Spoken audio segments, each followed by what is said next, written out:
माननीय सदस्यहरू, अब प्रधानमन्त्रीसँग प्रत्यक्ष प्रश्नोत्तर कार्यक्रम प्रारम्भ हुन्छ।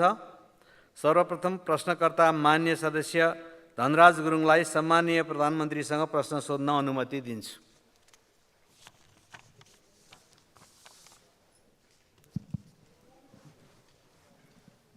सम्माननीय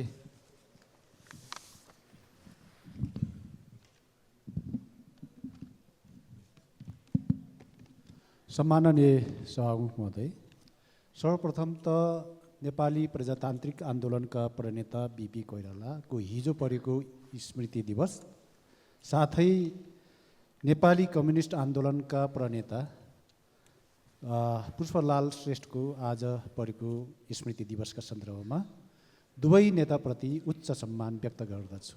सँगसँगै हिजो मात्रै भारी मतले 2/3 बहुमतले चाहिँ विश्वासको मत प्राप्त गर्नुभएका प्रधानमन्त्री एवं मन्त्री परिषदका सदस्य साथीहरूलाई हार्दिक बधाई एवं शुभकामना व्यक्त गर्न चाहन्छु।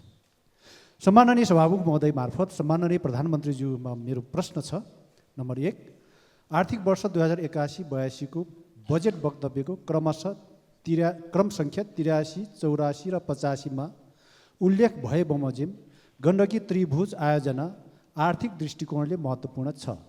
गण्डकी त्रिभुजमा पर्ने बुटोल पोखरा कोष्ठमा सिद्धार्थ राजमार्ग सडक खण्डलाई डेडिकेटेड 2 लेनमा स्तरोन्नति गर्ने कार्य कहिलेदेखि सुरु गर्ने र कहिलेसम्म सम्पन्न गर्ने लक्ष्य सरकारले लिएको छ। साथै हिउँदमा विद्युत आयात र वर्षातमा निर्यात गर्ने व्यवस्थाको अन्त गर्दै हिउँद वर्ष निरन्तर विद्युत निर्यात गर्ने अवस्थामा पुर्याउनका लागि जलाशययुक्त जलविद्युत आयोजना निर्माण गर्नुपर्दछ। यसका लागि आँधी खोला उच्च बाँध विद्युत आयोजना पनि प्राथमिकताका साथ गर्नुपर्ने एउटा आयोजना भएकोले यस आयोजनाको वर्तमान अवस्था के हो र कहिलेदेखि सुरु गर्ने सरकारले तयारी गरेको छ। नम्बर 2, मुलुकको वर्तमान आर्थिक अवस्थालाई सुधार गर्नका लागि आर्थिक सुशासन अपरिहार्य विषय हो र आर्थिक सुशासन कायम गर्न गैर सरकारी कारोबारको अन्त्य गर्नुपर्दछ। गैर कानुनी कारोबार अन्त्य गर्नका लागि सरकारको के तयारी छ? धन्यवाद। अब सम्माननीय प्रधानमन्त्री केपी शर्मा ओलीलाई उक्त प्रश्नको जवाफ दिन अनुमति दिन्छु। सम्माननीय सभामुख महोदय, आज नेपालको लोकतान्त्रिक प्रगतिवादी परिवर्तनकारी आन्दोलनको एउटा महान हस्ती, महान योगदान गरेका व्यक्तित्व,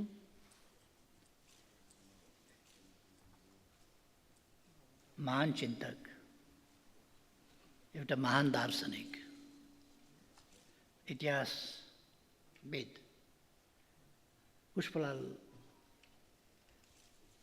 ज्यूको 46औं स्मृति दिवस हो र यस सन्दर्भमा म पुष्पलालज्यूप्रति हार्दिक सम्मान र श्रद्धासुमन अर्पण गर्न चाहन्छु। मैले उहाँको थर नभनेर पुष्पलाल मात्रै भने। उहाँ जातीयता झल्किने खालका कुनै कुरा नगरेर उहाँहरूले एउटा अभियानै चलाउनु भएको थियो, नाम मात्रै लेख्ने। त्यसकारण उहाँको समयमा पुष्पलाल, सूर्यलाल, अर्कोलाल यस्ता नाम मात्रै लेख्ने, थर नलेख्ने यस्तो अभियान चलाउनु भएको थियो र उहाँले पनि त्यही अनुसार पुष्पलाल मात्रै लेख्ने गर्नुहुन्थ्यो, थर लेख्नुहुन्न थियो। त्यसकारण मैले उहाँको थर उल्लेख गरिनँ। उहाँप्रति श्रद्धासुमन अर्पण गर्न चाहन्छु। उहाँको सम्बन्धमा मैले अहिले विचार विमर्श गर्ने समय होइन, त्यसकारण धेरै कुरामा जान चाहन्न। एउटा कुरामा मेरो ध्यान आकर्षण भएको छ। हामी यस गरिमामय संसदमा छौँ। यहाँ हामीले बोल्दा भएका कुरा बोल्ने गरौँ, सही कुरा बोल्ने गरौँ, तथ्ययुक्त कुराहरू बोल्ने गरौँ। जथाभावी राजनीति फरक होला, पार्टी फरक होला, तर त्यसो भनेर जथाभावी बोल्ने नगरौँ। असभ्य तरिका ननिकालौँ, झुटको सहारा नलिउँ। म फेरि एकपल्ट सम्झाएर भन्न चाहन्छु, मैले हिजो बोल्दा विद्युत महसुल ट्रङ्क लाइन सम्बन्धी अथवा डेडिकेटेड लाइन सम्बन्धी विद्युत महसुल तिर्न पर्ने भनिएका र तिर्न नपर्ने भन्ने तर्क गरिरहेका उद्यमी व्यवसायीहरू र विद्युत प्राधिकरणका बीचको विवाद टुङ्ग्याउनुपर्छ, संवादबाट टुङ्ग्याउनुपर्छ। सरकारले पाउनुपर्ने रकम सरकारले लिनै पर्छ, असुल गर्नुपर्छ। तथ्य प्रमाणका आधारमा जुन विद्युत उनीहरूले उपयोग गरेका छन् त्यसको महसुल उनीहरूले तिर्नै पर्छ, उनीहरूसँग लिनुपर्छ। जुन महसुल उनीहरूले तिरेका छैनन्, के प्रयोग गरेका छैनन्, विद्युत प्रयोग गरेका छैनन्, त्यो महसुल उनीहरूले तिर्न पर्दैन। प्रयोग नगरेको विद्युतको महसुल तिर्न पर्दैन, मैले भनेको त्यो हो। प्रयोग गरेको विद्युतको महसुल तिर्नुपर्छ। तर आजको विषय होइन यो। 9-10 वर्ष अगाडिदेखि यो विवाद चलिराखेको छ। पटक पटक लाइन काटिन्छ, फेरि लाइन जोडिन्छ। किन यस्तो भइरहेको छ म डिटेलमा जान चाहन्न, आवश्यकता पर्दा डिटेलमा पनि जाउला। मलाई कुनै लप्पन छप्पन गर्नु छैन, म सिरियसली भन्दैछु। मलाई कुनै लप्पन छप्पन गर्नु छैन। मलाई कुनै बेठिक खालका सेटिङ र विभिन्न खालका तन्त्रहरूका पछाडि कुद्नु पनि छैन। मैले देशको हितको पक्षमा, जनताको हितको पक्षमा 60 वर्ष लगभग समर्पण गरेको छु। बाँकी जिन्दगी पनि समर्पण गर्छु, क्लिनली, स्वच्छताका साथ। त्यो म फेरि दृढताका साथ राख्न चाहन्छु। मैले हिजो पनि विद्युत महसुल तिर्नु पर्दैन, असुल उपर गर्नु पर्दैन, मिना गर्नुपर्छ भन्ने एउटा फेरि हिजो मात्रै मैले यहाँ बोलेको कुरा।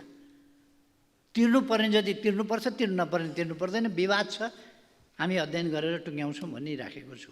हिजो मात्रै कसरी मैले तिर्नु पर्दैन भने रेकर्ड छ।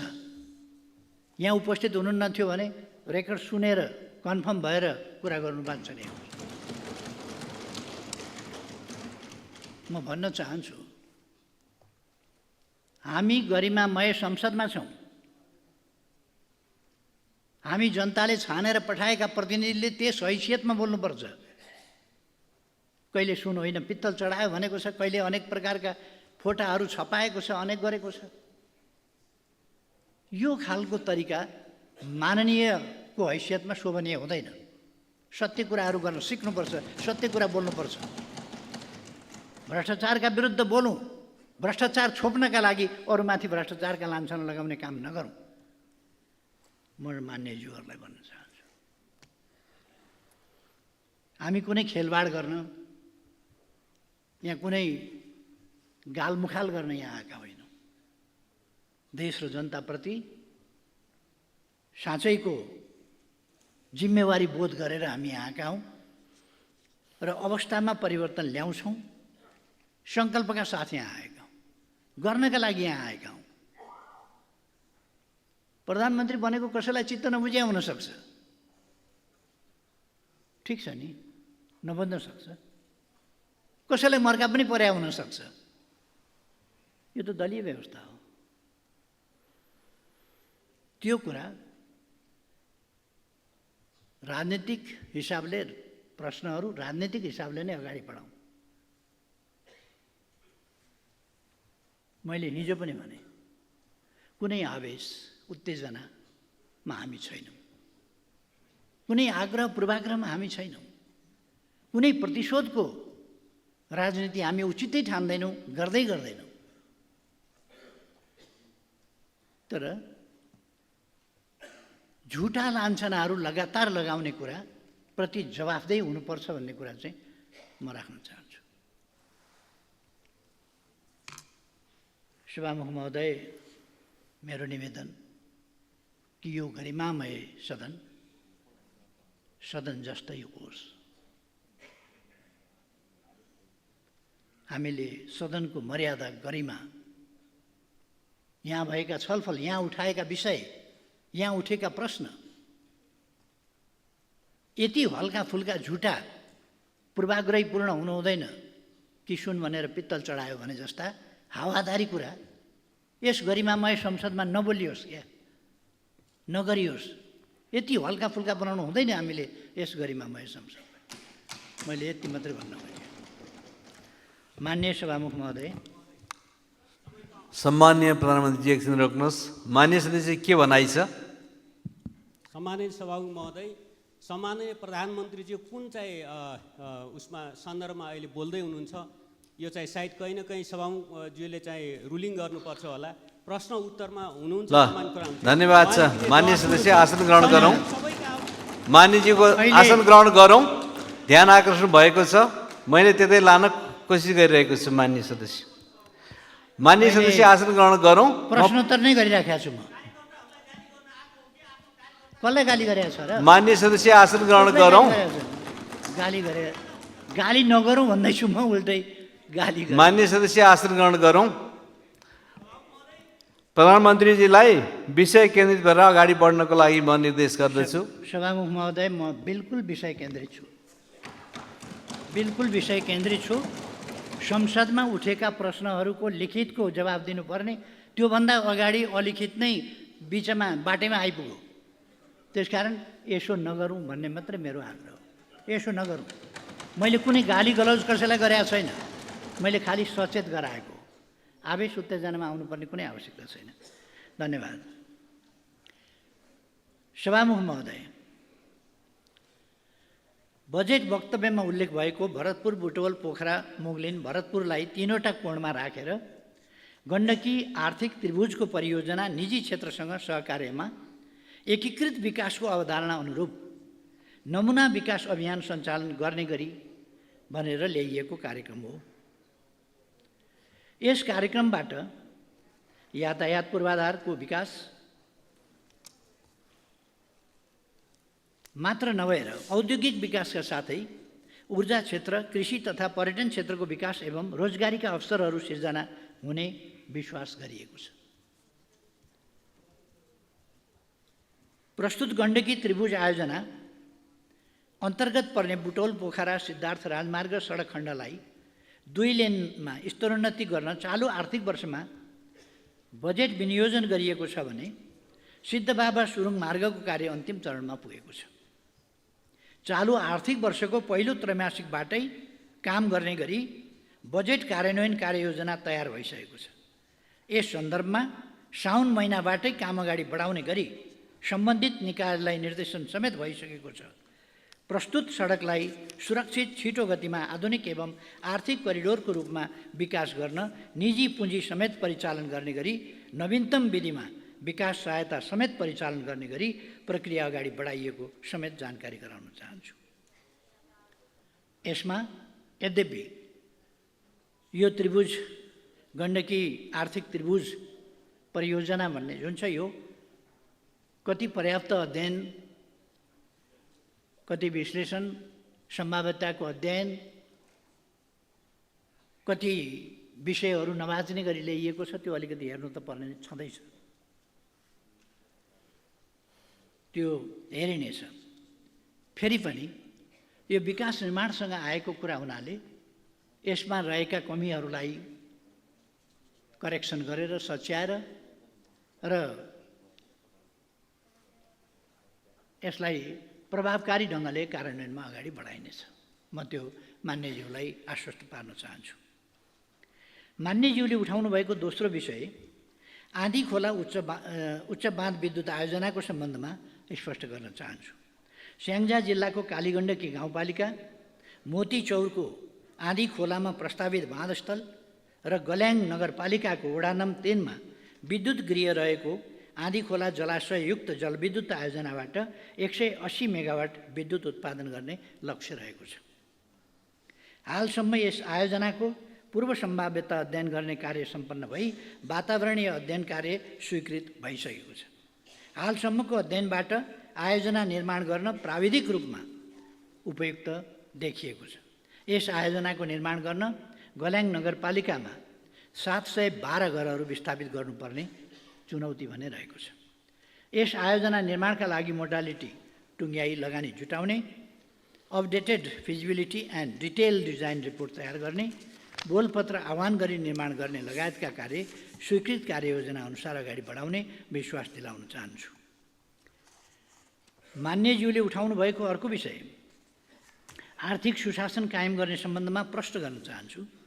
वित्तीय अपराधको प्रभावकारी नियन्त्रणका लागि जोखिममा आधारित मूल्याङ्कन प्रणाली अवलम्बन गर्ने, अधिक जोखिम रहेका क्यासिनो, बहुमूल्य धातु, सहकारी, घर जग्गा, विप्रेषण र बैङ्किङ क्षेत्रको सघन सुपरिवेक्षण गर्ने व्यवस्था मिलाइनेछ भने भ्रष्टाचारमा शून्य सहनशीलताको नीति अनुरूप भ्रष्टाचारको दृष्टिले उच्च जोखिमका क्षेत्र पहिचान गरी नियन्त्रणका लागि एकीकृत रूपमा प्रवर्धनात्मक, निरोधात्मक तथा उपचारात्मक उपाय अवलम्बन गरिनेछ। भ्रष्टाचार न्यूनीकरण र सदाचार पद्धतिको प्रवर्धन गर्दै राज्यका समग्र क्षेत्रमा सुशासन कायम गर्नका लागि प्रविधि मैत्री सेवा प्रवाहमा जोड दिइनेछ। सरकारका सबै अङ्गहरूमा आन्तरिक नियन्त्रण प्रणाली सुदृढ बनाउने तथा सार्वजनिक खरिद कानुनको समसामयिक संशोधन र परिपालनालाई सशक्त र प्रभावकारी बनाइनेछ।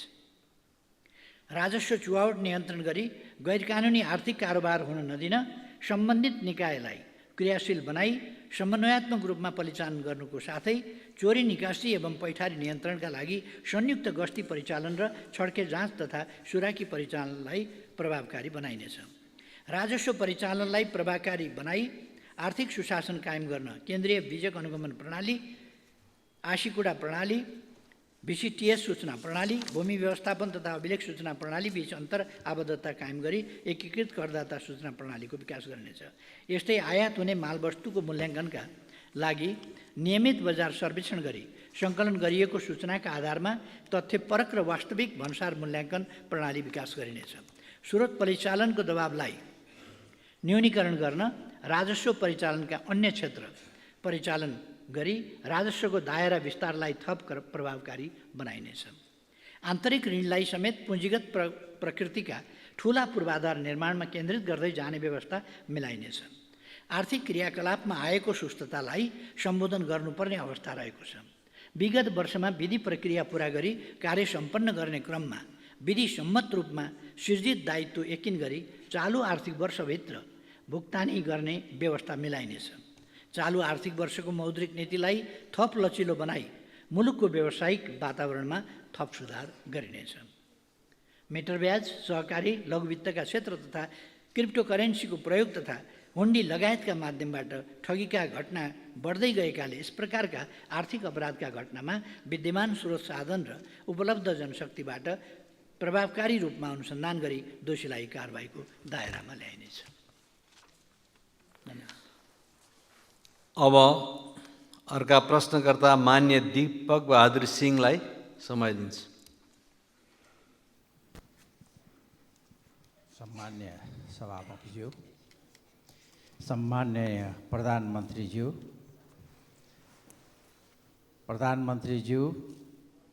मन्त्रीज्यूहरूलाई बधाई तथा शुभकामना दिन चाहन्छु म र मेरो पार्टीको तर्फबाट। सम्मान्य प्रधानमन्त्रीज्यू, तपाईँ प्रधानमन्त्री भएको बेला कालापानी, लिपुलेक र लिपियाधुरा सहितको भूभाग समेटेर जो नेपालको चुच्चे नक्सा जारी गर्नुभएको थियो, हामी नेपालीहरू विचार बेग्लै भए पनि हामीले सोचेका थियौँ बल्ल एउटा राष्ट्रवादी प्रधानमन्त्री यो देशले पाएको छ। तर प्रधानमन्त्रीज्यू, आज चौथो पटक तपाईँ प्रधानमन्त्री भइराख्नु भएको छ। अहिलेसम्म ती भूभागहरू नक्सामा मात्र सीमित भएको छ। नेपाली जनतालाई तपाईँको यो कार्यकालमा ती भूभागहरू नेपालको अधीनमा स्वामित्वमा आएको 3 करोड नेपाली जनताहरूले हेर्न चाहिराखेको छ। त्यो चाँडोभन्दा चाँडो नेपालको अधीनमा ल्याउनको लागि तपाईँको नीति, योजना, कूटनीतिक कला र के छ प्रधानमन्त्रीज्यू त्यो तिथि मिति र समय बताइदिनको लागि अनुरोध गर्छु। साथै अहिले देशमा व्यापक रूपमा भ्रष्टाचारले ज्वरो गाडिसकेको छ। हरेक तह र हरेक क्षेत्रमा भ्रष्टाचारको सीमा नागिसकेको छ। त्यसलाई नियन्त्रण गर्न सक्ने आँट, साहस, हिम्मत र कला पशुपतिनाथले हाम्रो प्रधानमन्त्रीलाई दियोस् भन्ने म प्रार्थना गर्न चाहन्छु। यही सन्दर्भमा सयौँ काण्डहरू देशमा भइराखेको छ। त्यो मध्येमा जम्मा 4वटा काण्ड म यहाँहरूको अगाडि प्रधानमन्त्रीज्यूको अगाडि पस्किन गइराखेको छु, जो जनताको मन मस्तिष्कमा गाँजिरहेको छ। हरेक नेपालीका आँखाले हेर्न चाहिराखेको छ अब हाम्रो प्रधानमन्त्रीले यो काण्डमा कस्तो निर्णय गर्नुहुनेछ भन्ने। एक, नेपाललाई तस्करहरूको केन्द्र बनाउने सुनकाण्ड, जसमा नेपालका ठुल्ठुला नेतादेखि व्यक्तिहरू मुछिएका छन्, त्यसको अन्तिम जडसम्म पुगेर कसरी पुग्ने हो प्रधानमन्त्रीज्यूलाई थाहा नै छ। अब के हुन्छ, निर्णय के हुन्छ, ती राष्ट्रद्रोहीहरूलाई के सजाय दिने हो, त्यो के हुन्छ भन्ने नेपाली जनताले खोजेको छ। अर्को, नेपाललाई लाखौँ गरिब जनताहरूको सहकारीमा राखेको पैसा अरबौँ रुपियाँ बर्मलुट गरेकालाई पर्दाफास गर्न जनताहरूले जम्मा गरेका पुँजी बचत रकम जनतालाई कहिले फिर्ता गर्न सकिन्छ, त्यसको जवाब जनताले मागिराखेको छ। सहकारीमा कुनै एउटा मात्र पार्टीको नाम यही हाउसमा पटक पटक आइराखेको छ, तर जति ठुल्ठुला पार्टी छन् त्यति नै मान्छे सहकारीमा मिसिएको त्यो विभिन्न सहकारीको डाटाबाट थाहा भइसकेको छ। त्यसको जवाब जनताले माग्न चाहिरहेको छ। गिरीबन्धु टी स्टेट सरकारको सम्पत्ति हो। अब सरकारले यसलाई कसरी सट्टा भर्नाको माध्यमबाट कि त्यो भेगमा उद्योग धन्दा, कल कारखाना र नगर विकासको परिधारणा गरिकन एउटा सिटी डेभलप गर्ने हो, त्यो अदालतले निर्णय गरिसकेको हुनाले त्यसमा चाहिँ त्यतातिर पनि ध्यान दियोस् र प्रधानमन्त्रीज्यूको के विचार छ त्यो पनि जनताले जान्न चाहन्छ। अर्को कुरो, हिजो भर्खर यही सदनमा उपसभामुखज्यूको बारेमा विभिन्न कुराहरू हाम्रै अगाडि गर्दाखेरि मैले यही टिभीमा देखेको थिएँ, आँखाभरि आँसु राखेर। एउटा सोसल फिल्डमा काम गरेको एउटा महिला जनजातिको लागि चाहिँ त्यस्तो गर्नु उचित थिएन सब प्रधानमन्त्रीज्यू। आज उहाँले त खाली माननीय सदस्य प्रश्न सकियो, अलिकति बाँकी छ सभामा। त्यो लेखेर दिएकै प्रश्न हो। यो भुटानी शरणार्थीमा त्योभन्दा पनि खतरनाक छ। यही जवाफ माग्नको लागि म प्रधानमन्त्रीज्यूलाई माननीय सदस्य लिखित प्रश्न बाहिर नजाउँ। ल अब सम्माननीय प्रधानमन्त्रीज्यू जवाफ दिनुहोस्।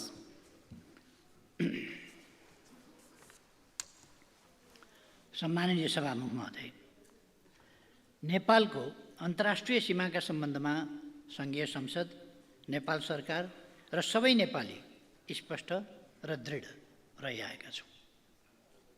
नेपालको संविधानको मिति 77-3-4 भएको दोस्रो संशोधन मार्फत नयाँ नक्सा समेटी संविधानको अनुसूची 3 मा राखिएको तथा सीमा सम्बन्धी विषयमा हामी बीच अभूतपूर्व राष्ट्रिय सहमति रहेको छ।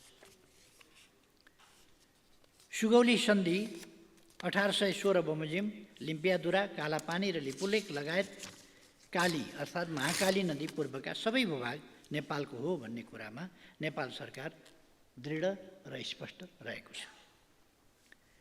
उच्चस्तरीय भ्रमणहरूका अवसरमा नेपाल र भारतका प्रधानमन्त्री बीच भएको भेटवार्तामा समेत सीमा सम्बन्धी विषयलाई स्थापित कूटनीतिक संयन्त्रहरू मार्फत समाधान गर्ने गरी अगाडि बढ्ने समझदारी भएको छ।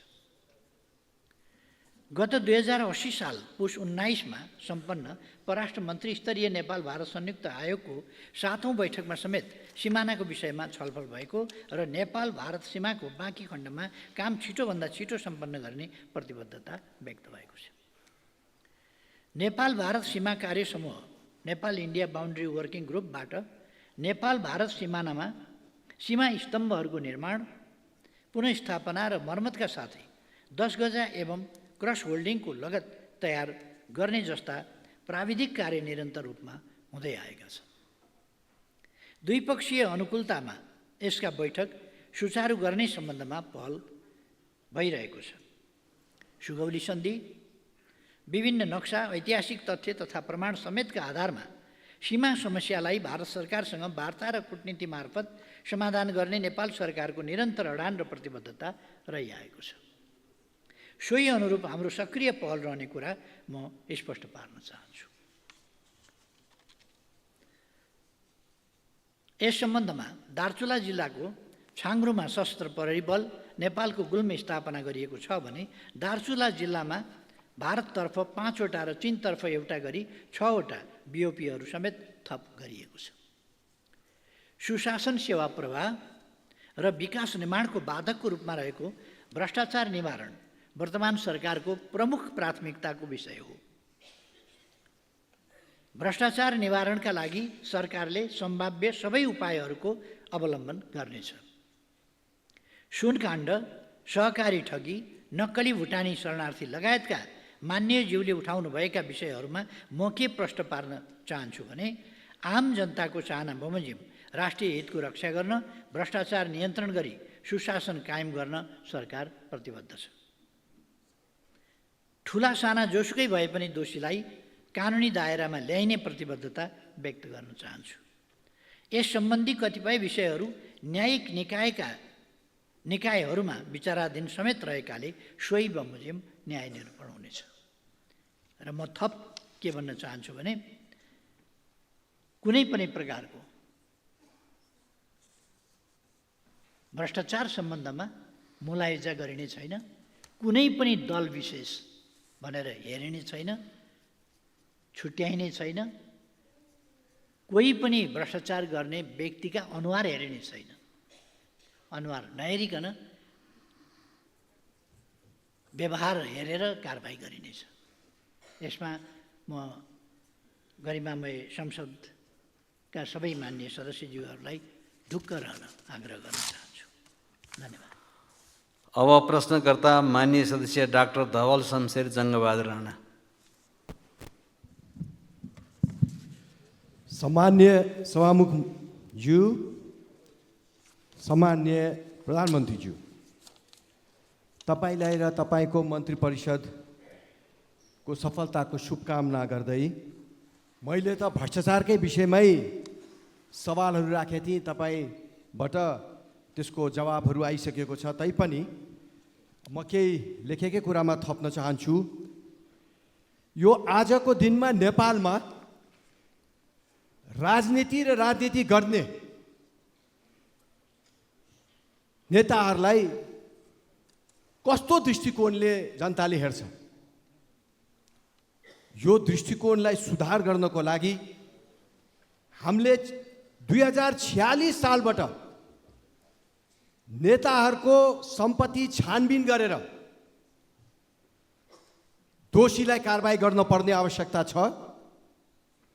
प्रधानमन्त्रीज्यू, र प्रतिष्ठित ठाउँमा पद ओगटेका नेताहरूले अकुत सम्पत्ति कमाएको कहाँबाट आयो भन्ने कुरालाई छानबिन गर्नुभयो भने धेरै नेताहरू जेल जान्छन्। यो विषयमा प्रधानमन्त्रीज्यू गम्भीर हुनुहुन्छ भनेर मैले विश्वास लिएको छु।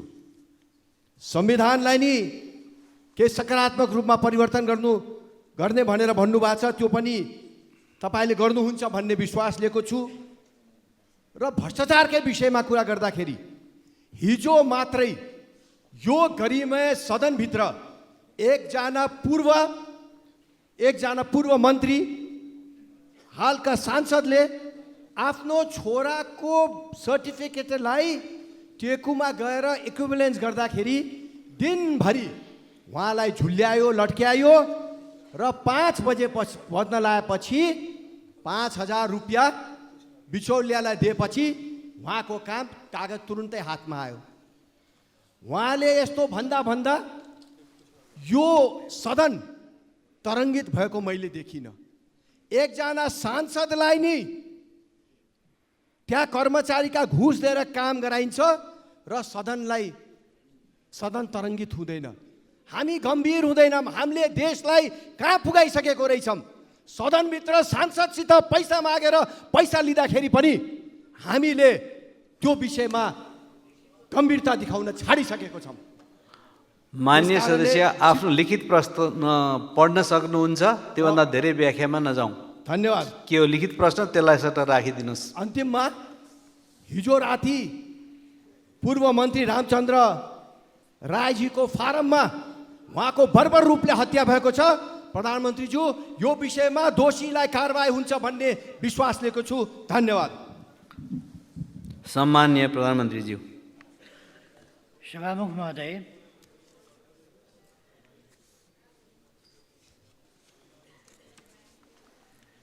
जनजीविकाका सवालमा केन्द्रित भएर कार्य सम्पादन गरी सुशासन कायम गर्दा मात्रै सरकारको कार्य सम्पादनप्रति आम जनताको विश्वास अभिवृद्धि हुनेछ। तसर्थ विभिन्न समयमा चर्चामा आएका भ्रष्टाचार र अकुत सम्पत्ति आर्जनका आरोपहरूको निष्पक्ष र स्वतन्त्र छानबिनमा सरकार प्रतिबद्ध छ। जहाँसम्म सहकारीको विषय छ, यसमा सहकारी क्षेत्र तथा बचतकर्ताहरूले भोग्नु परेका समस्या सम्बोधन गर्न विगतमा गठित कार्यदलहरूबाट प्राप्त हुन आएका सुझाव एवं सहकारी पीडितहरूसँग पटक पटक गरिएका सहमतिहरू कार्यान्वयन गर्न भूमि व्यवस्था, सहकारी तथा गरिबी निवारण मन्त्रालयबाट विभिन्न प्रयासहरू अगाडि बढेका छन्। समस्याग्रस्त घोषणा भएका सबै सहकारी संस्थाका बचतकर्ताहरूसँग अनलाइन मार्फत माग गरिए बमोजिम 59,587वटा मागदाबी निवेदन प्राप्त भएको र 35,51,72,35,000 रुपैयाँ बराबरको दायित्व यकिन गरिएको छ। सहकारी कर्जा असुली न्यायाधिकरण, कर्जा सूचना केन्द्र र सहकारी बचत तथा कर्जा सुरक्षण कोष स्थापना गर्ने प्रक्रिया अगाडि बढाइएको छ र बजेट समेत सुनिश्चित गरिएको छ। सहकारी नीतिको परिमार्जन मस्यौदा तयार गरिएको छ। सहकारी ऐन 2074को संशोधन मस्यौदा तयारीको चरणमा रहेको छ। मान्यज्यूले उठाउनु भएको अर्को विषय संविधान संशोधनसँग सम्बन्धित रहेको छ। संविधान संशोधन राष्ट्रिय आवश्यकता र राष्ट्रिय हितलाई मनन गरी राजनीतिक दलहरूबीच राष्ट्रिय सहमति जुटाउँदै अघि बढाइने विश्वास दिलाउन चाहन्छु। संविधान संशोधनको विषय कसैको लहरको विषय होइन र यो समयको माग, देशको आवश्यकताका लागि हो भन्ने कुरा मैले हिजो पनि भने, फेरि दोहोऱ्याउँछु। वर्तमानमा देखिएका समस्या सम्बोधन गरी संविधानलाई अझ जीवन्त बनाउन र देशलाई स्थायित्व र समृद्धिको मार्गमा अगाडि बढाउन सरकारमा रहेका र नरहेका सबै दलहरूसँग छलफल र परामर्श गर्दै यस कार्यलाई अगाडि बढाउने विश्वास दिलाउन चाहन्छु। मान्यज्यूले उठाउनुभएका अन्य विषयका सम्बन्धमा पूर्व प्रश्नकर्ता मान्यज्यूहरूको उत्तरमा समेत यी कुराहरू स्पष्ट पारिसकेका छु। अब प्रश्नकर्ता मान्य सदस्य दीपक बोहरा अनुपस्थित देखिनु भएकोले उहाँको अनुपस्थितिमा उहाँको तर्फबाट प्रश्न सोध्न उपयुक्त देखिएन, अत सूचीबाट उक्त प्रश्न हटाएको कुरा म प्रश्न पार्न चाहन्छु। यस पछाडि प्रश्नकर्ता मान्य सदस्य देवी प्रकाश भट्टचन्द आफ्नो प्रश्नलाई वाचन गरेर प्रश्न राखिदिनुहोला।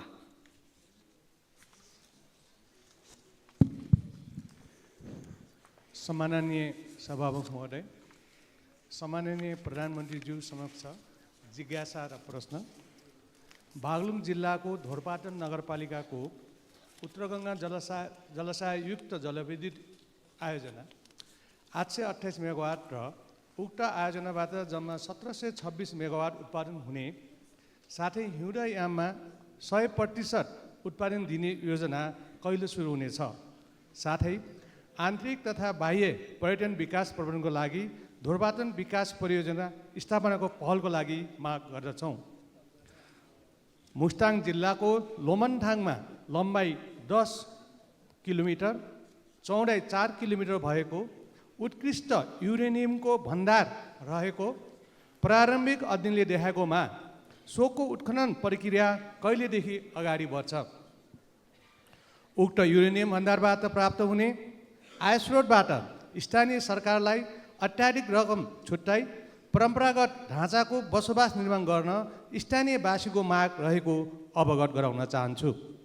यसै गरी नेपाली मालवाहक पानीजहाज अन्तर्राष्ट्रिय समुद्र मार्गमा सञ्चालन गर्नको लागि संसदमा पेश भएको विधेयक विगत 4 वर्ष यता अल्पत्र अवस्थामा रहेकोले सो विधेयक कहिलेदेखि छलफलमा लाई पास गर्ने सरकारको योजना छ? सम्मानीय प्रधानमन्त्रीज्यू जवाब दिन सक्नुहुन्छ। सम्मानीय सभामुख महोदय, उत्तर गङ्गा जलाशययुक्त जलविद्युत आयोजना पहिले नेपाल विद्युत प्राधिकरणको आयोजना विकास विभाग अन्तर्गत रही सोही विभागबाट सम्भाव्यता अध्ययन, वातावरणीय प्रभाव मूल्याङ्कनको काम भएको थियो। हाल उत्तर गङ्गा जलाशययुक्त जलविद्युत आयोजना स्पेसल पर्पस भेहिकलको रूपमा विकास गर्न 2074 सालमा उत्तर गङ्गा पावर कम्पनी लिमिटेडको स्थापना गरी कार्य अगाडि बढाइएको छ। हालसम्म आयोजनाको सम्भाव्यता अध्ययन सम्पन्न गरिएको, वन तथा वातावरण मन्त्रालयबाट वातावरणीय प्रभाव मूल्याङ्कन स्वीकृत भइसकेको, जग्गा अधिग्रहणको लागि प्रक्रिया अघि बढाइएको छ। विद्युत उत्पादन अनुमति पत्रको लागि विद्युत विकास विभागमा आवेदन दिइसकिएको छ।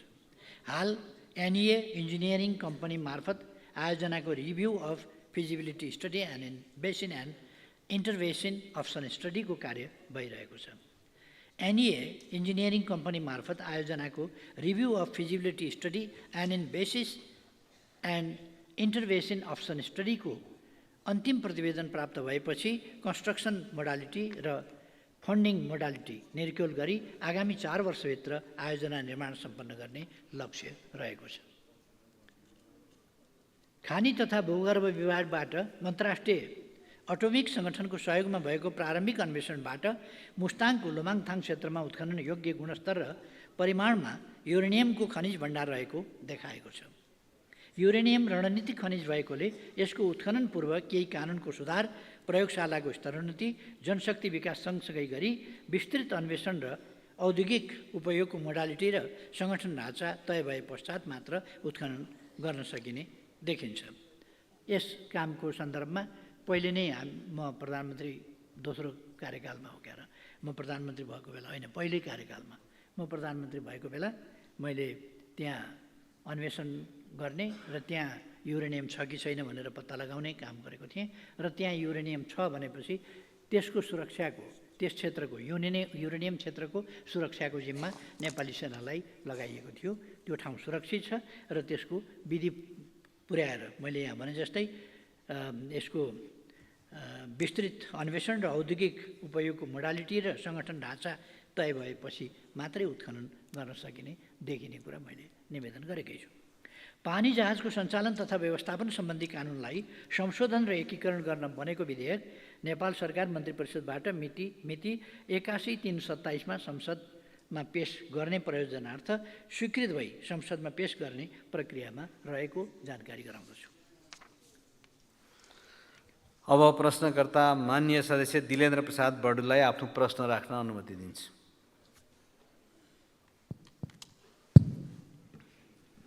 सम्माननीय सभामुख महोदय, मैले पटक पटक यस संसदमा ध्यानाकर्षण गराउँदै आइरहेको उच्च रणनीतिक महत्त्वको दार्चुला तिङ्कर सडक र अन्तर्राष्ट्रिय सीमा नदी महाकाली नियन्त्रणका सन्दर्भमा सम्माननीय प्रधानमन्त्रीको ध्यानाकर्षण गराउँदै म केही कुरा राख्न चाहिरहेको छु। नेपालको चुच्चे नक्साको भूगोलभित्र पर्ने लिफुलेक, लिम्पियाधुरा, कालापानीसित जोडिएको पश्चिमोत्तर सीमामा अवस्थित दार्चुलाको ब्यास गाउँपालिका वडा नम्बर 1 छाङ्ग्रो र तिङ्करमा बसोबास गर्ने जनताले सो क्षेत्रबाट आफ्नै जिल्लाको सदरमुकामसम्म कुन्छा ओहोरदोहोर गर्न र आवत जावत गर्न समेत विगत लामो समयदेखि भारतीय भूमि भएर नै यात्रा गरिरहनु परेको बाध्यात्मक र पीडादायक अवस्थाबारे सम्माननीय प्रधानमन्त्रीज्यू जानकार हुनुहुन्छ भन्ने विश्वाससहित म प्रश्न गर्न चाहन्छु कि यस्तो पीडादायी र बाध्यात्मक परिस्थिति अन्त्य गर्ने र जनतालाई आफ्नै सीमाभित्रको भूगोलमा छिटोभन्दा छिटो सडक सुविधा पुर्याउने बारेमा वर्तमान सरकारको कति वर्षीय कार्ययोजना छ र त्रिदेशीय व्यापार, पर्यटन र राष्ट्रिय स्वाभिमानसित समेत सोझै जोडिएको उक्त सडकलाई राष्ट्रिय गौरवको योजनामा सूचीकृत गरी छुट्टै बजेट उपशीर्षक राखेर स्रोत सुनिश्चित गर्ने र आवधिक योजनासहित निर्माण सम्पन्न गर्नुपर्ने होइन र? यस सन्दर्भमा सभामुख महोदय, नेपाली काङ्ग्रेस समेत रहेको पछिल्लो सरकारले एउटा निर्णय गरेको छ। अर्थ मन्त्रालय, भौतिक पूर्वाधार, रक्षा मन्त्रालय समेत भएर यस सन्दर्भमा अब यसलाई 2 वर्षमा 3 मिटरको पैदल बाटो ट्र्याक ओपन गर्ने र 5 वर्षमा पुरै सडक सम्पन्न गर्ने भनेर मिति 2080-6-5 भौतिक पूर्वाधार मन्त्रालयले माननीय मन्त्री स्तरीय निर्णय पनि गरेको छ र तर त्यो पछिल्लो सरकारबाट कार्यान्वयन हुन सकेन। त्यसकारण म जिज्ञासा साथ अनुरोध गर्न चाहन्छु कि वर्तमान सरकारले यही प्रस्तावित योजना, कार्ययोजना, 5 वर्षीय कार्ययोजनालाई कार्यान्वयन गर्ने र त्यही कार्यान्वयन कार्ययोजना अनुसार आवश्यक रकम छुट्याउने गरी विशेष निर्णय गर्नका निमित्त मेरो आग्रह र ध्यानाकर्षण सहित म सम्माननीय प्रधानमन्त्रीको यस बारेमा स्पष्ट र सकारात्मक जवाब पनि चाहन्छु। हस्, धन्यवाद। सम्माननीय प्रधानमन्त्रीज्यू, अब जवाब दिन सक्नुहुन्छ। अर्को छ? अझै छ? ल, राख्नुहोस्। सडकको सन्दर्भमा भयो। अब अर्को चाहिँ मैले महाकाली नदीको सन्दर्भमा नदी नियन्त्रणका सम्बन्ध राखेको छु। महाकाली नदी नियन्त्रणको सम्बन्ध, अब महाकाली नदी भारत र नेपाल दुवैको अन्तर्राष्ट्रिय सीमा नदी हो। यसमा भारततर्फ र हाम्रोतर्फ 2017 सालको बाढीले धेरै ठुलो कटान गर्यो र हाम्रो सदरमुकामको धेरै ठुलो हिस्सा काटिएर नदीले केही बगायो भने केही इन्डियासित मिसिन पुगेको अवस्था पर्यो। त्यस अवस्थालाई ध्यानमा राखेर त्यहाँ 2017 सालमै महाकाली नदी नियन्त्रण आयोजनाको गृह योजना सुरु भयो। तर त्यसको काम पुरा नहुँदै त्यहाँबाट त्यो आयोजनाको कार्यलाई अन्यत्र हटाउने काम भयो, जसले गर्दा अहिले पनि त्यहाँ तीव्र कटान भइरहेको छ र उतातिर भारततर्फ भने अझै पनि त्यो नदी नियन्त्रणमा काम धमाधम भइरहेछ र त्यसले अझ हामीतिर बहाव आउन सक्ने खतरा छ। त्यसकारण सभामुख महोदय, यस अफिसलाई अन्तर्राष्ट्रिय सीमा रक्षा र आफ्नो भूमिको रक्षा गर्ने महत्त्वपूर्ण काम भावनाले यो आयोजनाको कार्यालय फेरि पुनर्स्थापन दार्चुलामा गर्नका लागि म सम्माननीय प्रधानमन्त्रीजीको बाट म सकारात्मक जवाब चाहन्छु। यो मेरो ध्यानाकर्षण होस्। धन्यवाद। सम्माननीय प्रधानमन्त्रीज्यू, जवाब दिन सक्नुहुन्छ।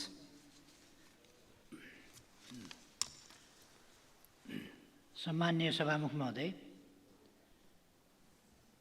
मान्यज्यूले उठाउनु भएको प्रश्नको सम्बन्धमा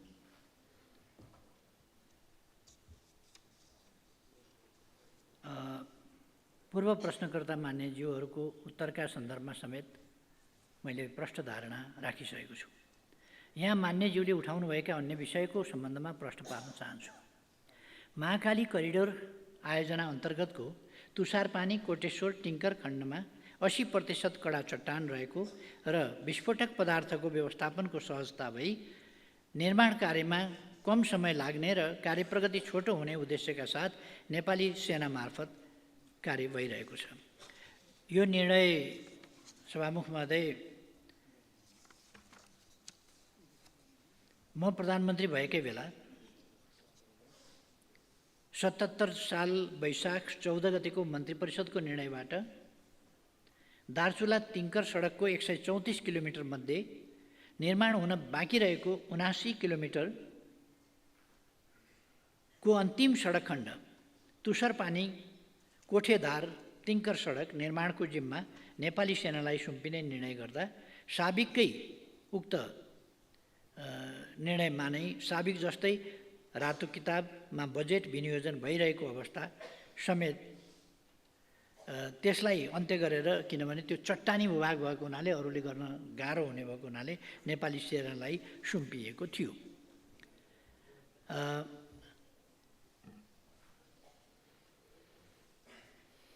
र त्यसलाई सकेसम्म छिटो प्रगति गराउने उद्देश्यका साथ काम अगाडि बढाइएको छ।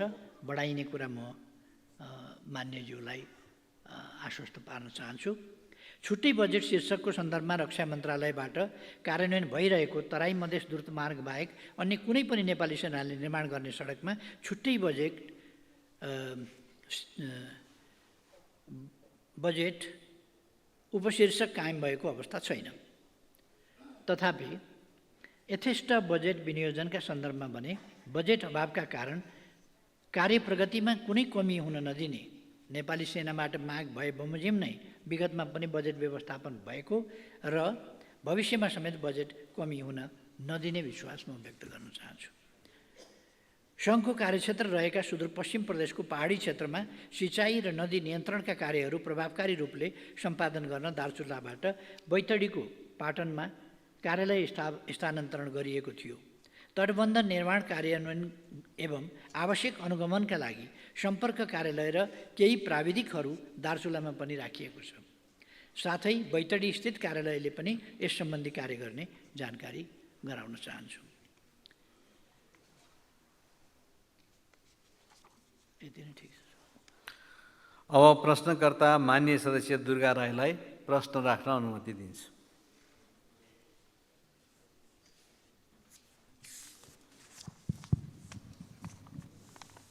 सम्माननीय सभामुख महोदय, प्रतिनिधि सभा नियमावली 79 को नियम 56 बमोजिम प्रधानमन्त्रीज्यूसँग प्रत्यक्ष प्रश्न गर्नको लागि सहभागी हुन अनुमति चाहन्छु।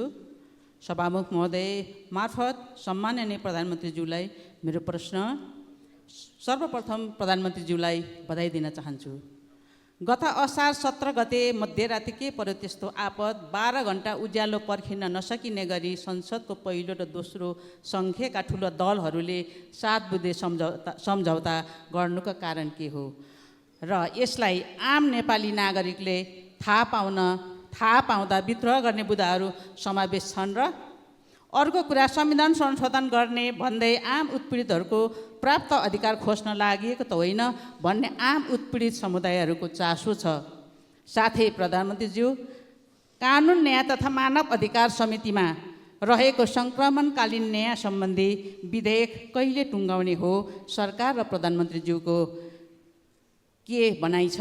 मेरा प्रश्नहरू प्रधानमन्त्रीज्यू लिखित रूपमा 4 गते मैले बुझाएको हुनाले यस सम्मानित सदनलाई मैले आफ्ना प्रश्नहरू फेरि प्रत्यक्ष रूपमा प्रधानमन्त्रीज्यूलाई सोध्न मेरो त कर्तव्य सोचेँ। त्यसैले जवाफ हिजो आए तापनि मैले 4 गते बुझाएको क्वेसन भएको हुनाले आज फेरि प्रधानमन्त्रीज्यूलाई प्रत्यक्ष सोध्ने अनुमति चाहे। धन्यवाद। सम्माननीय प्रधानमन्त्रीज्यू जवाफ दिन सक्नुहुन्छ। सभामुख महोदय, म प्रश्नकर्तालाई धन्यवाद दिन चाहन्छु। मैले नबुझेको कुरा के भने नि, हामी यो गरिमामय संसदको समय हामी सांसदहरू कस्ता कुरामा अल्झिनुपर्छ, कस्ता कुरा अल्झिनु हुँदैन। पार्टीहरूका बिचका सहमति एएमभित्र हुनुपर्छ कि पिएमभित्र हुनुपर्छ, कति बजेर कति मिनट जाँदा हुनुपर्छ, यस्तो कुनै कहीँ कतै छ र? यस्तो हुन्छ कहीँ कतै? यो एएमभित्र सक्नुपर्छ या पिएम लागेपछि गर्न हुँदैन, या पिएमभित्र सक्नुपर्छ, वा यति बजेर यति मिनट गएपछि अफिस अफ हुन्छ। पोलिटिकल पार्टीहरूको अफिस अफ हुँदैन, पोलिटिकल एक्टिभिटीको अफिस अफ हुँदैन, घडीको अफिस पनि अफ हुँदैन, समयको गति पनि अफ हुँदैन। त्यसकारण यो समय गतिशील समय छ। त्यति बेला थकाइ लागेकाहरू सुत्छन्, दिउँसो पनि सुत्छन् नि, थकाइ नलागेकाहरू बस्छन्, काम पनि गर्छन्, लेखकहरू बस्छन्, चिन्तकहरू बस्छन्, अरू पनि बस्छन्, विचार विमर्श गर्नेहरू पनि बस्छन्। त्यसकारण यस्तो सानोतिनो कुराहरूमा टाउको दुखाएर समय खेर फाल्नु म कुनै आवश्यकता देख्दिनँ। आम नेपाली नागरिकले थाहा पाउँदा विद्रोह गर्ने कुराहरू पनि समावेश छन् र भनेर हिजो त भनिसकेँ त मैले। त्यसपछि त मैले बुझाउनु भएको छ प्रश्न। हिजो मैले भनिसकेँ के छन्, 7वटा जवाब मैले त भनिसकेँ। बुँदामा के छ त 7वटा बुँदामा सबै देशका लागि, जनताका लागि, जनताको हितमा। अब कसैलाई त मर्का पर्या हुनसक्छ, मैले अघि नै भने कसैलाई मर्का पर्या हुनसक्छ, त्यो बेग्लै कुरा हो, तर यो देशको जनताको हितको पक्षमा छ, त्यो प्रतिबद्धताका साथ यो गरिएको हो। अब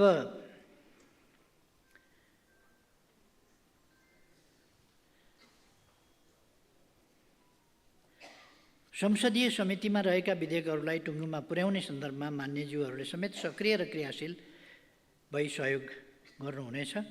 सरकारको यस सम्बन्धमा पूर्ण सहयोग र पूर्ण ध्यान रहनेछ। म यति मान्यजीलाई आश्वस्त पार्न चाहन्छु। अब प्रश्नकर्ता मान्य सदस्य दीपक गिरी प्रश्न राख्नुहोस्।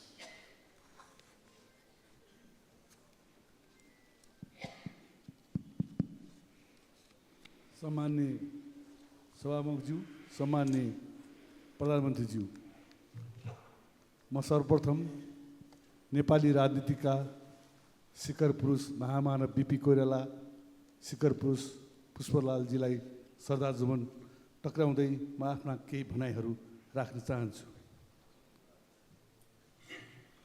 सम्मान्य सभामुख महोदय, सम्मान्य प्रधानमन्त्रीज्यू, यस सम्मानित सदनमा म सर्वप्रथम सम्मान्य प्रधानमन्त्रीजीलाई तपाईँको नेतृत्वमा सरकार गठन भएकोमा हार्दिक बधाई ज्ञापन गर्दै सफल कार्यकालको शुभकामना व्यक्त गर्दछु।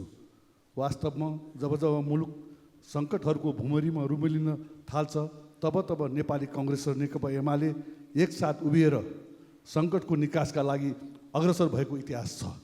यस्ता सङ्कटकालीन अवस्थाहरूमा राज्यले अभिभावकको जिम्मेवारीपूर्ण भूमिका निर्वाह गर्नुपर्नेमा राजनीतिक खिचातानीमै हामी अल्झ्यौँ। त्यसो त गत निर्वाचनमा नेपाली काङ्ग्रेस यो देशको प्रमुख दलका रूपमा निर्वाचित जनताले चुने र दोस्रो दलका रूपमा एमाले भयो र तेस्रो दलका रूपमा नेकपा माओवादी रहन पुग्यो। अत सरकार सञ्चालनका लागि कसैको बहुमत नपुग्दा मुलुकको प्रमुख दल कहिले प्रतिपक्षमा बस्नुपर्ने त कहिले तेस्रो दलले नेतृत्व गरेको सरकारमा सामेल हुनुपर्ने संसदीय अभ्यासको हामीले सामना गर्नु पर्यो। प्राविधिक रूपमा जे जस्तो रहे पनि यस्तो अभ्यासले हाम्रो संसदीय प्रणालीको खिल्ली उडारेको हामी सबैले अनुभव गरेकै हो। यस्तो राजनीतिक अस्थिरताका कारण सरकारले जनजीविकाका सवालमा प्रभाव गर्नुपर्ने सेवाहरूमा तदारुकता नहुनु स्वाभाविक थियो र यस्तो हुँदा संसदीय लोकतन्त्रप्रति नै प्रश्न गरेर जनतामा भ्रम सृजना गर्नेहरूको खेती क्रमशः सुरु हुँदै गर्दा संसदीय लोकतन्त्र समावेशीकरण र खास गरी परिवर्तित प्रणालीको रक्षाका लागि मुलुकका प्रमुख दल एक ठाउँमा उभिन जरुरी थियो। हाल ढिलै भए पनि राजनीतिक कोषले एउटा उचित मार्ग पहिलाएको छ। यसका लागि पनि म शुभकामना दिन चाहन्छु। सम्माननीय सभामुख महोदय, म प्रधानमन्त्री समक्ष मेरो केही प्रश्नहरू राख्ने अनुमति चाहन्छु। गत असार 28 गते त्रिशुलीमा 2वटा यात्रु बस दुर्घटना भएको खबरले देश शोकमग्न बनेको छ भने अझै यात्रुहरूको अवस्था अज्ञात छ। यस सन्दर्भमा प्रधानमन्त्रीज्यू मार्फत म यो जान्न चाहन्छु कि सार्वजनिक यातायात तथा सडक सुरक्षा सुनिश्चित गर्न सरकारको नीति के छ? नेपालमा कति यात्रुवाहक सवारी साधनहरू सञ्चालित छन्? ती सबै सडकहरूको अवस्था मापदण्ड अनुसार छ कि छैन? सडकमा चल्ने सवारी साधनको यान्त्रिक अवस्था के कस्तो छ? कुन खालको सडकमा कस्ता वाहनहरू चल्न अनुमति छ? यस्ता विषयहरू नागरिकसँग प्रत्यक्ष सरोकार राख्ने विषय भएकोले उपयुक्त अनुसार यातायात व्यवस्थापन र नियमन गर्ने निकायहरूको कार्यक्षमता र कार्यकुशलता आजको अवस्था अनुसार छ कि छैन? मेरो दोस्रो प्रश्न छ, एमसिसी कार्यान्वयन भएको 1 वर्ष हुन लाग्दैछ। 5 वर्षभित्र सक्नै पर्ने शर्त हामीले स्वीकार गरेका छौँ। यही सदनबाट हामीले पारित गरेका छौँ। 1 वर्षको प्रगति कस्तो छ? यही गतिमा काम गरेर हामी 5 वर्षभित्र काम सक्छौँ त? हामीले स्वीकार गरेका शर्त अनुसार देश हितमा विकासलाई गति दिने कि नेपालीहरू आफैले स्वीकार गरेको शर्तमा काम गर्न सक्दैनन् भन्ने इमेज बनाउने? यदि हामीले काम गर्न सकेनौँ भने यस्ता सहयोगहरू भविष्यमा पाउन अप्ठ्यारो पर्ला कि भन्ने विषयमा प्रधानमन्त्रीको जवाब सुन्न चाहन्छु। धन्यवाद। जय नेपाल। सम्माननीय प्रधानमन्त्रीज्यू जवाब दिन सक्नुहुन्छ। सभामुख महोदय, म प्रश्नकर्ता मान्यज्यूलाई धन्यवाद भन्न चाहन्छु। र गत असार 28 गते त्रिशुलीमा भएको यात्रु बस दुर्घटनामा परेर हराएका 62 जनामध्ये हालसम्म 25 जनाको शव फेला परेको छ। त्यसमध्ये 18 जनाको शनाखत भएको छ भने 7 जनाको शनाखत हुन बाँकी रहेको छ।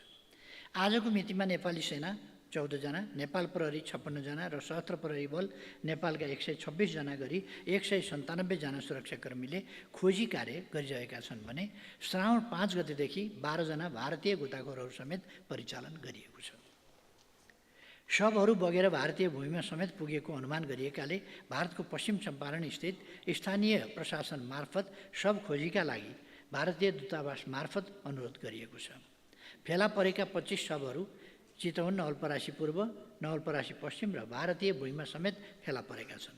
बस दुर्घटना भएको स्थल र सोको आसपासको क्षेत्रलाई मुख्य केन्द्रबिन्दु बनाई खोजी कार्य गरिएको छ भने नदीले बगाएका शवहरू भेटिन सक्ने सम्भावित स्थलहरू चितवन, नवलपरासी पूर्व, नवलपरासी पश्चिम र भारतको पूर्वी चम्पारणसम्म खोजी कार्य भइरहेको छ।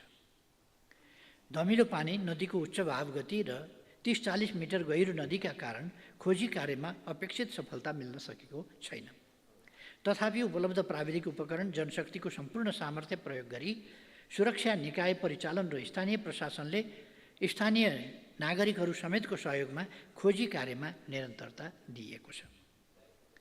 सार्वजनिक यातायात तथा सडक सुरक्षा सुनिश्चित गर्न सरकारले सडक सुरक्षा विधेयकको तयारी गरी अन्तिम रूप दिने चरणमा रहेको छ भने राष्ट्रिय यातायात नीति हालै मन्त्री परिषदमा स्वीकृतिका लागि पेश भएको छ। सडक सुरक्षाको संवेदनशीलता र यसमा सम्बन्धित क्षेत्रका सरकारवालाहरूको आबद्धता जरुरी भएकाले राष्ट्रिय सडक सुरक्षा परिषदलाई कानुन बमोजिम सडक सुरक्षाका विभिन्न अवयवहरूलाई व्यवस्थित तवरले कार्यान्वयन गर्ने गरी नीतिगत तथा कानुनी व्यवस्था गरिनेछ।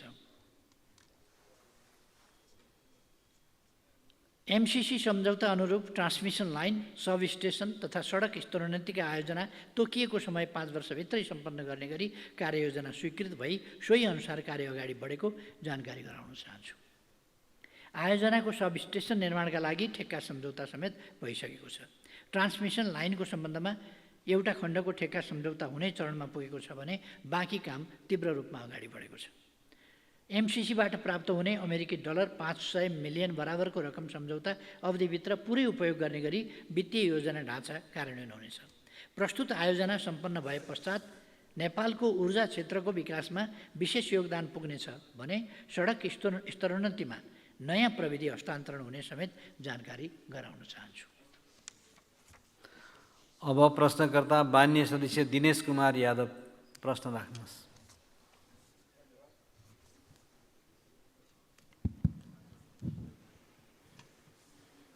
सम्माननीय सभामुख महोदय, सम्माननीय प्रधानमन्त्रीज्यू,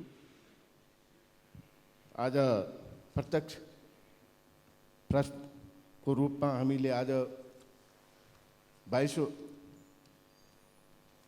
आज हिजो 6 गते बिपी स्मृति दिवस र आज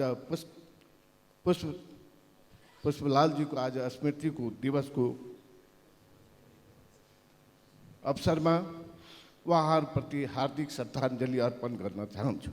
सम्झन चाहन्छु पञ्चायतकाल, राणा शासनकाल र आज ती नेताका आदर्शहरूलाई सम्झेर त्यही बाटोतिर हामी लागू भने सम्झना गर्दै हार्दिक श्रद्धाञ्जली दिन चाहन्छु। साथसाथै नव परिवेश, नव स्थितिमा आज जुन गठबन्धन बनेको छ, प्रतिपक्ष पहिलो पार्टी र दोस्रो पार्टीको बिचमा केपी ओलीजीको नेतृत्वमा उहाँको कार्यकाल र पुरै मन्त्री परिषदलाई हार्दिक बधाई र शुभकामना दिन चाहन्छु। सँगै एउटा इतिहास बनाउन पनि माँ भगवतीसँग कामना गर्न चाहन्छु कि यो देशले फेरि संसदीय व्यवस्थाको विकल्प खोज्न नपरोस्। त्यसकारण हामी सम्पूर्ण संसदले आज 70 वर्षदेखि गरेको सङ्घर्षलाई अगाडि लाउँदै आम जनताको विश्वासलाई जित्ने काम यो क्याबिनेटले गर्नेछ भन्ने विश्वास राख्दै आज मेरो 3वटा प्रश्न छ। एउटा प्रश्न हो, कोशी सम्झौता अनुसार कोशी बाहिरैदेखि नेपालको सिमाना भारतको सिमाना लोकिस बजारसम्म 32 किलोमिटर पश्चिमी केनाल नहर पर्दछ, जो बारम्बार चर्चामा पनि आउने गरेको छ। त्यो नहरमा भारतको सिमानामा दुवैतर्फ त्यो ड्याममा पक्की सडक बनेको छ। नेपालको दक्षिणी भेगमा पर्ने यो नहर जो 32 किलोमिटर पर्छ, त्यस भेगको जनतालाई यति असहनीय भएको छ कि गर्मीमा धुलायाम हुन्छ, वर्षामा हिलो हुन्छ। त्यो त्यहाँको भेगका जनताहरूलाई आवत जावत गर्न साह्रै कठिनाइ परेको छ। यस कुरामा हामीले सम्बन्धित राजदूत जाँदाखेरि हामीले ध्यान आकर्षण सर्वदलीय गराएका पनि हौँ, तर पहल हुन सकिरहेको छैन। त्यसकारण मेरो सम्माननीय प्रधानमन्त्रीसँग आग्रह छ कि यसमा यो कोशी सम्झौता अनुसार नै पहल गर्नको लागि, कूटनीतिक पहल भारतसँग गर्नको लागि मेरो हार्दिक अनुरोध छ। दोस्रो, 70 जिल्लालाई हामी पहिला सगरमाथा अञ्चल भन्ने गर्थ्यौँ, जसको सदरमुकाम राजविराज थियो।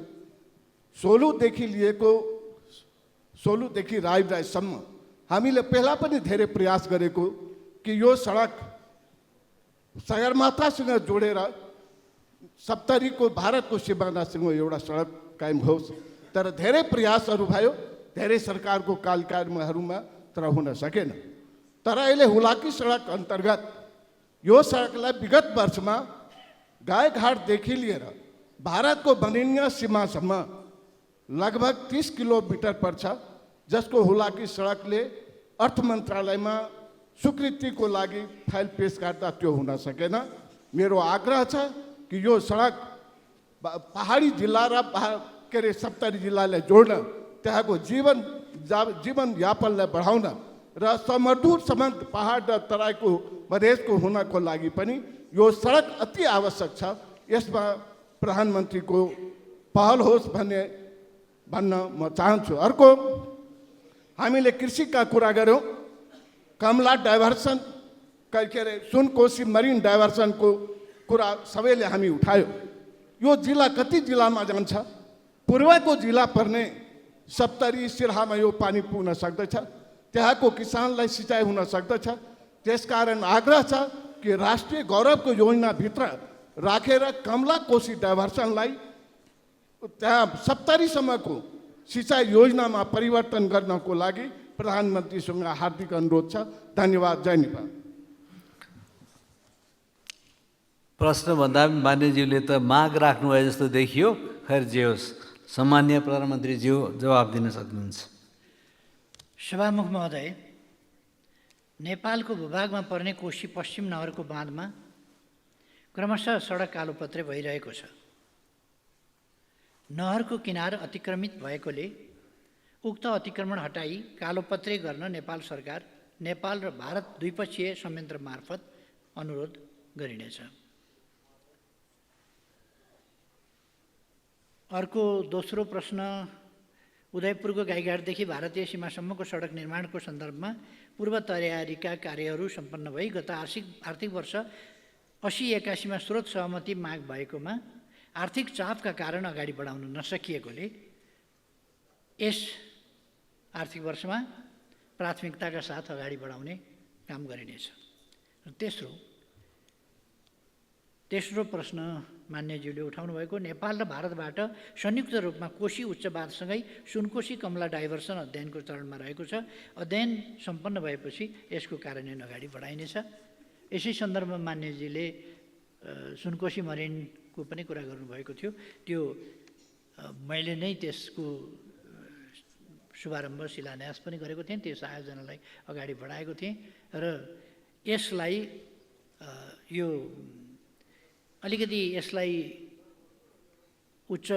कोशी उच्च बाँधसँग पनि अलिकति जोड्ने काम भएको छ। त्यो जटिलताहरूलाई समेत ध्यानमा राखेर अगाडि बढाउने प्रयास गरिनेछ। धन्यवाद। अब प्रश्नकर्ता माननीय सदस्य दीपा शर्मा, प्रश्न आधारित संक्षिप्तमा राखिदिनुहोस्। प्रश्न पढ्नुहोस्।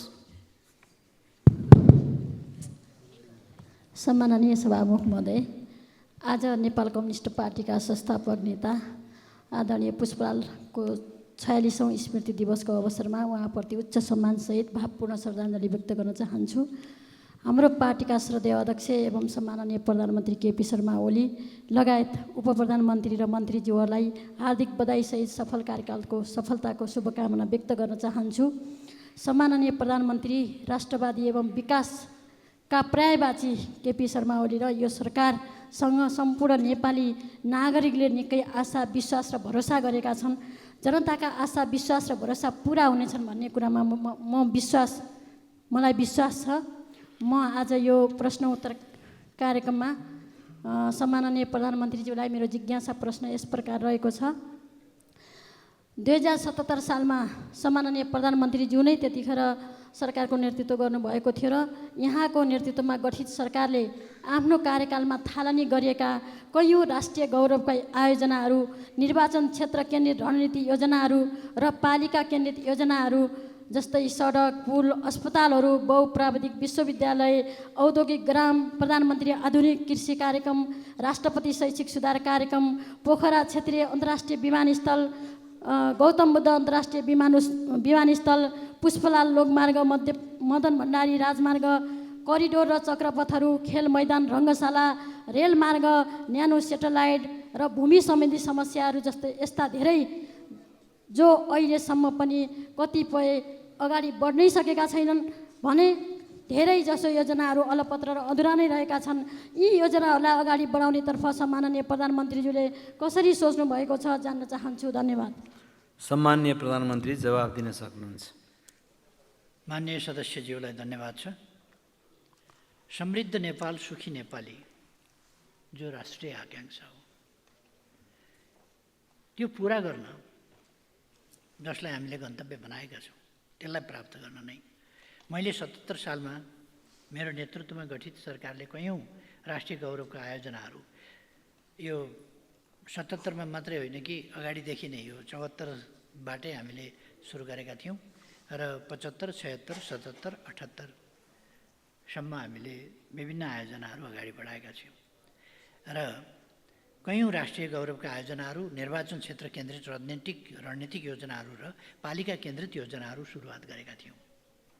यसरी थालनी गरेका मध्ये अधुरा र अल्पत्र योजनाहरूलाई स्रोत साधनको उचित व्यवस्थापन गरेर यथाशीघ्र अगाडि बढाउने र सम्पन्न गर्ने यस सरकारको प्राथमिकता रहेको छ।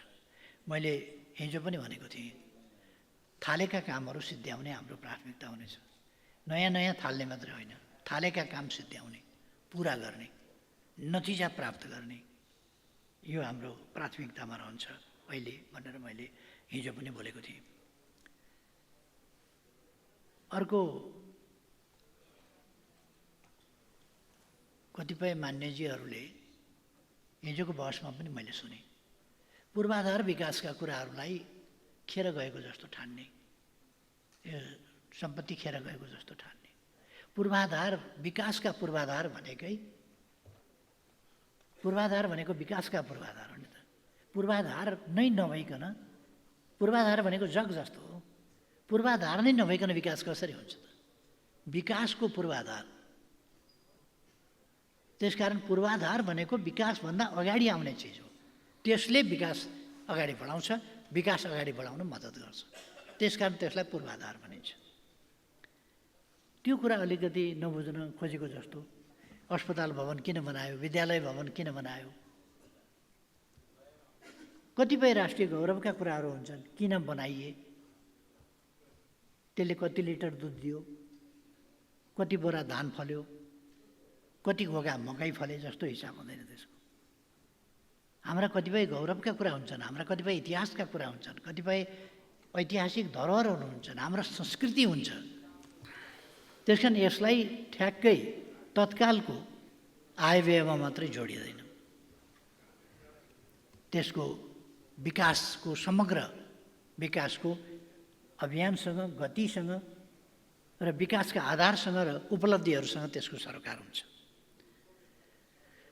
सीमित स्रोत र साधनको सदुपयोग गर्दै राष्ट्रिय गौरव, रूपान्तरणकारी प्राथमिकता प्राप्त र राष्ट्रिय महत्त्वका अन्य आयोजनाहरूका बजेट अभाव नहुने व्यवस्था पनि मिलाइनेछ। हाल कार्यान्वयनमा गएका आयोजना अन्तर्गतका ठेक्काहरूको कार्य सम्पन्न गर्न आवश्यक बजेट व्यवस्था गरिनेछ।